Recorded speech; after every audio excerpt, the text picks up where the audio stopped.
All right, so there's been some news here lately in the audio industry, and I thought I'd share it with you in the event that you may not know about it, or we can at least talk about my opinion and what I think this ultimately means for our community.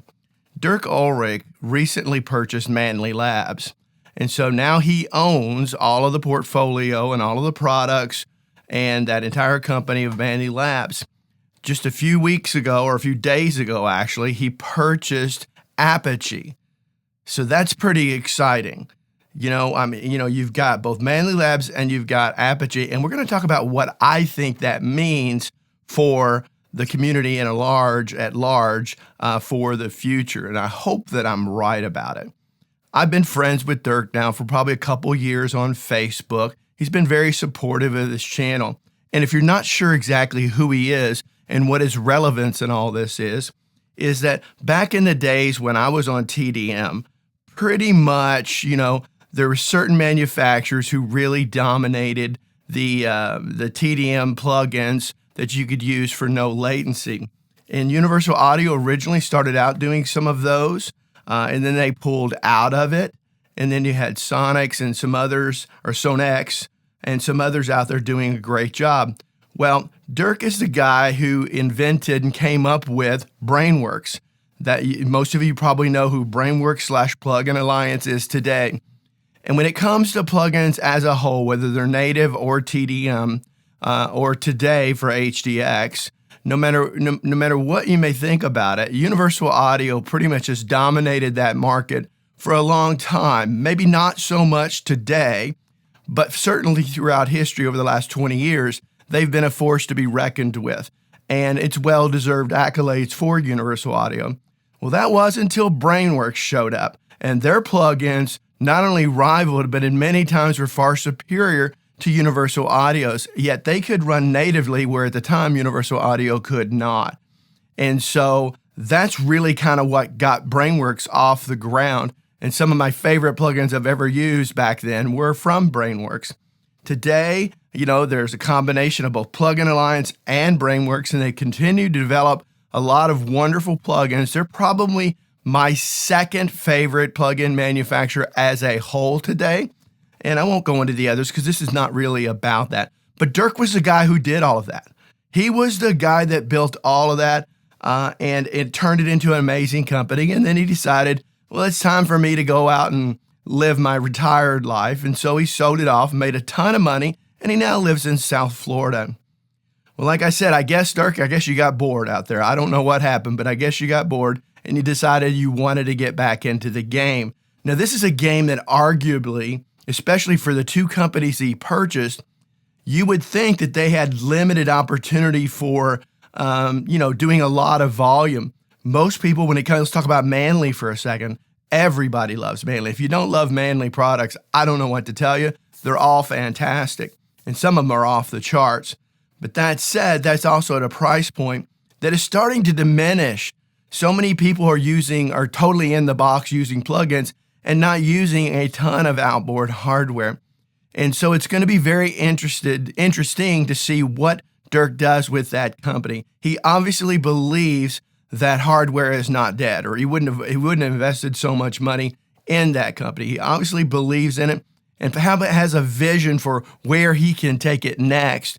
And so I'm very excited to see that. I think what you very well may see coming out of Manley is some more lower priced hardware pieces that can compete with the other competitors in that price range, whether it's Audioscape, Warm Audio, the likes of that out there, Stam Audio. I think he's going to be probably introducing some of those products, almost like a Voxbox Junior kind of thing, maybe.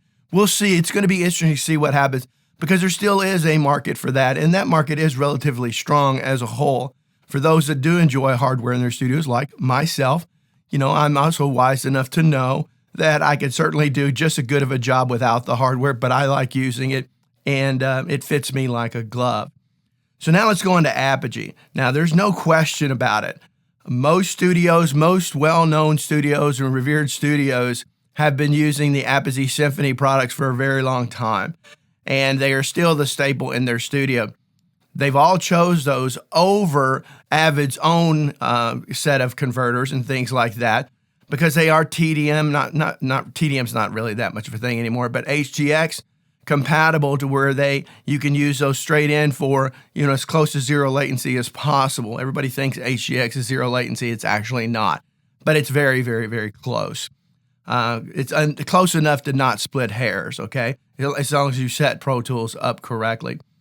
And so, yes, Apogee does have some lower price entry level, but even their least expensive entry level is still not very, it's still relatively expensive. I think when you've got the Duet series, I forget what they call it today, that was their entry level into the bedroom warrior, the things like that. But it's going to be very interesting to see where he goes with Apogee.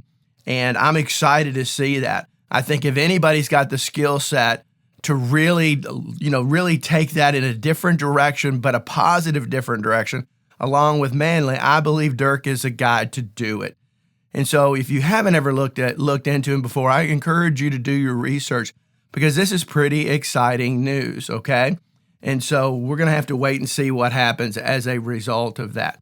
Now, real quick, I'll finish up with the fact that I don't take sponsored videos. I have a side business called Artisan Woodshed, where I make desktop enclosures for a lot of very popular control surfaces, whether that's PreSonus' Fader Port 8 and 16, Soft Tubes Console 1, and Fader MK3, the Nectar CS12, and now I recently launched SSL's UF8. One cool thing about the SSL UF8, it's in the internal support mechanism of that particular design is all 3D printed.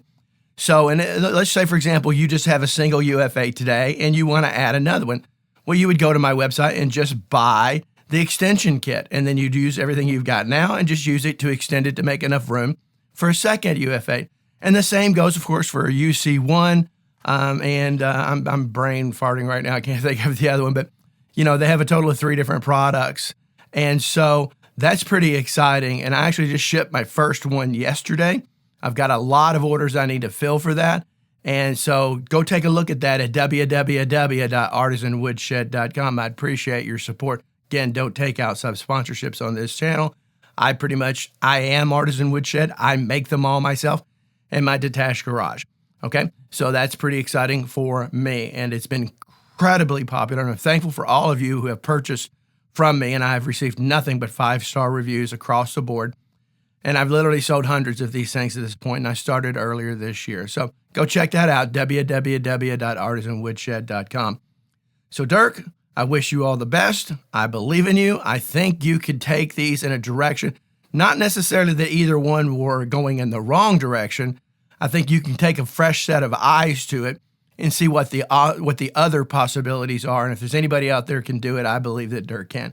So go support him, follow what he's doing, and check it out. Thanks for watching. I hope all of you have a great day. Bye-bye.